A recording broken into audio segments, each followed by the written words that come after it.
Welcome to my YouTube channel. நம்ம இந்த வீடியோவில் என்ன பார்க்குறதுக்கு முன்னாடி நம்ம சேனலை சப்ஸ்கிரைப் பண்ணிவிட்டு அந்த பெல் ஐக்கானை கிளிக் பண்ணிக்கோங்க. அப்படின்னா தான் நம்ம போடுற வீடியோ வந்துகிட்டே இருக்குது, நீங்கள் பார்த்து என்ஜாய் பண்ணிகிட்டே இருக்கலாம். இப்போ நம்ம இந்த வீடியோவில் என்ன பார்க்க போகிறோம்னா, பிசிஏ ஸ்டேடியத்தில் அதோ என்ற இடத்துல நடந்த டெல்லி வாசிஸ் ஊபி வாரியர்ஸோட 6th மேட்சை பற்றி தான் நம்ம பார்க்க போகிறோம். இதில் என்ன தான் நடக்குது அப்படின்னு சொல்லி வாங்க பார்க்கலாம். Matching starting for toss time அப்படின்னு சொல்லி தீப்தாஸ் குப்தா அனௌன்ஸ் பண்ணுறாரு. இவர் தலைமையில் இப்போ டாஸை போட போகிறாங்க. டாஸை சுண்டுனா நம்ம தீப்தி சர்மா யார் தான் டாஸ் வின் பண்ண போகிறா அப்படின்னு எதிர்பார்த்த நிலையில் நம்ம டெல்லி உமன்ஸ் கேப்டனான மெக்லானிங் டெய்ல்ஸ்னு கேட்டாங்க. டெய்ல்ஸ்னு கேட்டதப்போ அவங்களுக்கே டாஸு விழுந்துருச்சு. ஸோ டெல்லி கேபிட்டல் உமன்ஸ் அணி தான் டாஸை வின் பண்ணாங்க. இந்த டாஸை வின் பண்ணது மூலிமா டெல்லி கேபிட்டல் இந்த மேட்சை வின் பண்ணி ஆகணும் அப்படின்னு சொல்லி மெக்லானிங் சொல்லியிருக்காங்க. அப்படின்னா தான் நம்ம பாயிண்ட்ஸ் டேபிளில் செகண்ட் பிளேஸுக்கு நம்ம போக முடியும் அப்படின்னு சொல்லி சொல்லுவாங்க. ஊபி வாரிஸில் ஒரு டீமே கிடையாது, அவங்கள ஈஸியாக நாங்கள் வின் பண்ணிடுவோம் அப்படின்னு சொல்லி மெக்லானிங் அனௌன்ஸ்மெண்ட் பண்ணியிருக்கிறாங்க. அப்படியே தீப்தி சர்மா சரி வாங்க பார்த்துக்கலாம். ஃபஸ்ட் இன்னிங் தொடங்கின ஊபி வாரியர்ஸ் என்ன பண்ணியிருக்காங்கன்னா, பவர் பிளேயில் போட்டு தாறுமாறுமாக போட்டு பொழந்தெடுத்துறாங்க டெல்லி கேபிட்டல் உமன்ஸ் அணியோட பவுலர்ஸை. அதில் கிரண் நாவிகிரே அப்படின்னு சொல்லி ஒரு பிளேயரு வச்சு சாத்துன்னு சாத்தி விட்டாங்கப்பா. என்ன அடி, தாறுமாறான ஒரு அடி. பவர் பிளேயில் இந்த ஸ்ட்ரைக் ரேட்டில் ஆடுறதெல்லாம் பெரிய விஷயம். ஆனால் கிரண் நாவிகிரே அதெல்லாம் கண்டுக்காமல் போட்டு வெயிட்டாக வச்சு செஞ்சு விட்டாங்க. அவங்களுக்கு பக்கபலமாக சிவரே அப்படின்னு சொல்லிட்டு ஒருத்தங்க இருந்து வச்சு சாத்துன்னு சொன்னால் பார்ட்னர்ஷிப்பு கிட்டத்தட்ட 50+ ஆயிடுச்சு. ஸோ இவங்க 2 பேரும் அடித்ததுனால என்னமோ தெரில, ஊபி வாரியர்ஸோட ரன்னு கடன்னு வேறு ஏறிக்கிட்டே இருந்தது. ஸோ அதுக்கப்புறம் பார்த்தீங்கன்னா கிரண் நாவிகிரே அவங்க 50 ரன்ஸை கம்ப்ளீட் பண்ணிட்டாங்க. ஏன்னா இது எதிர்பார்க்காத ஒரு தருணம், அன்எக்ஸ்பெக்டட் இன்னிங்ஸ் இதுன்னு சொல்லலாம். ஏன்னா அந்தளவுக்கு ஃபார்மில் இருக்கிறாங்க கிரண் நாவிகிரே. இப்படியே ஃபார்மில் இருந்தால் ஊபி வாரியர்ஸுக்கு ரொம்ப சாதகமாக இருக்கும். என்ன தான் கிரண் நாவிகிரே அடித்தாலும் அவங்களுக்கு பக்கபலமாக இன்னொருத்தர் ஆப்பனண்ட்டில் இருந்து அடிக்கணுமில்ல. ஸோ அந்த மாதிரி யாருமே அடிக்காதனால டெல்லி பவுலர்ஸ் சடன்னு விக்கெட் எடுக்க ஆரம்பிச்சிட்டாங்க. அது அனபிள் சுதர்லாண்டு வேறு லெவலு, அந்தளவுக்கு வேறு லெவலில் பர்ஃபார்மன்ஸ் கொடுத்ததுனால ஒரு ஆல்ரவுண்டர் பர்ஃபார்மன்ஸ்னே சொல்லலாம் அனபிள் சுதர்லாண்டு. ஏன்னா டெல்லிக்கு ஒரு முக்கிய ஆல்ரவுண்டராக அவங்க இம்பார்ட்டன்ஸை கொடுத்துட்டு வராங்க. இப்படியே கொடுத்ததுனால அருந்ததி ஒரு விக்கெட்டு போட்டதுனால என்னமோ தெரில, ஊபி வாரியர்ஸோட இன்னும் குறைஞ்சிட்டு வந்துட்டு இருந்துச்சு. ஸோ திடீர்னு சடனாக கிரேஸ் கேரிஸ் இறங்கி ஒரு விட்டு அந்த காலத்து பொல்லாடு மாதிரி வச்சு செய்யன்னு செஞ்சுட்டு இருந்தாங்க.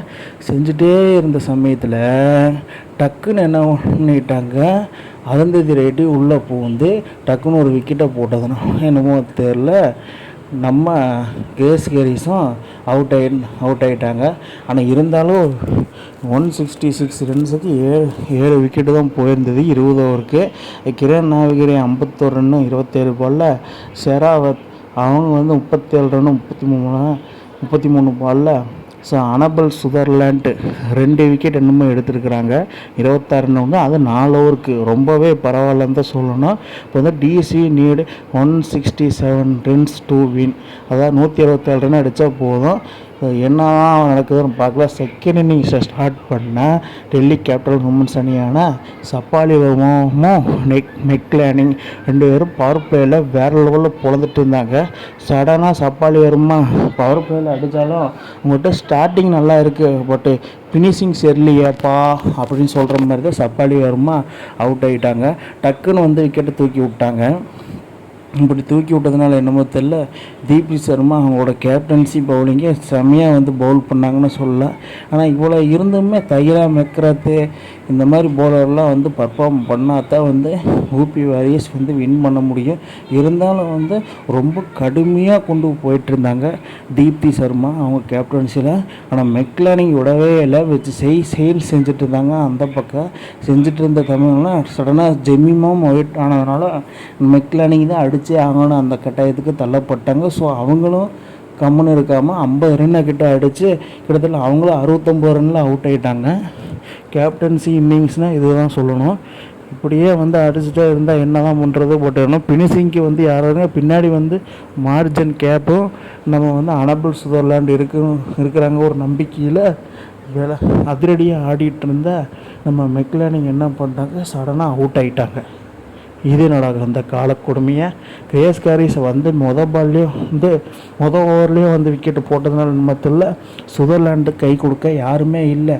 டக்குன்னு மெக்லானிங் 69 ரன்ல அவுட் ஆனதுனால பின்னாடி வந்து மார்ஜின் கேப் தான் அடிச்சாகணும்.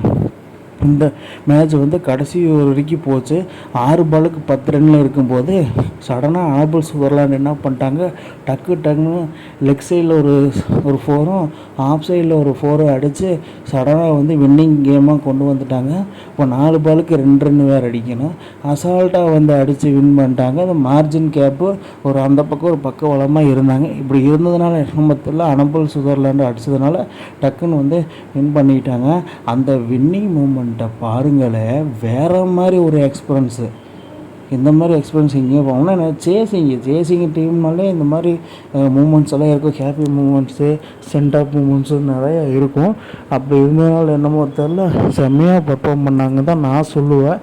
மார்ஜின் கேப் பற்றி நம்ம சொல்ல வேண்டாம், அவங்க அவுட்ஸ்டாண்டிங் பிளேயரு. அதனால் வந்து வின் பண்ணிட்டாங்க. டெல்லி ஈஸியாக வின் பண்ணதுனால பாயிண்ட்ஸ் எவ்வளோ செகண்ட் ப்ளேஸுக்கு போயிட்டாங்க. தேங்க்யூம்மா நம்ம தீப்தி அப்படின்னு சொல்லி மெக்லானிங் சொல்லிவிட்டு கையை கொடுத்து கேன்சல் பண்ணி கிளம்பியாச்சுப்பா. சரி ஓகே, நம்ம அடுத்த மேட்ச்சுக்கு வெயிட் பண்ணலாம் அப்படின்னு சொல்லிட்டு மெக்லானிங் கிளம்பிட்டாங்க.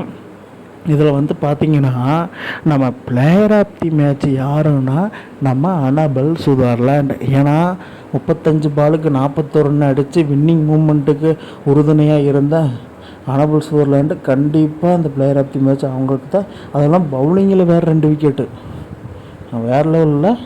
கண்டிப்பாக இவங்களுக்கு பிளேயர் ஆஃப் தி மேட்ச் கொடுத்து தான் ஆகணும் அப்படின்னு சொல்லி மேனேஜ்மெண்ட்டும் முடிவு பண்ணிட்டாங்க. அதுக்கப்புறம் வந்து பார்த்திங்கன்னா curve super striker of the match யாருன்னா நம்ம கிரண் நாவ்கிரே.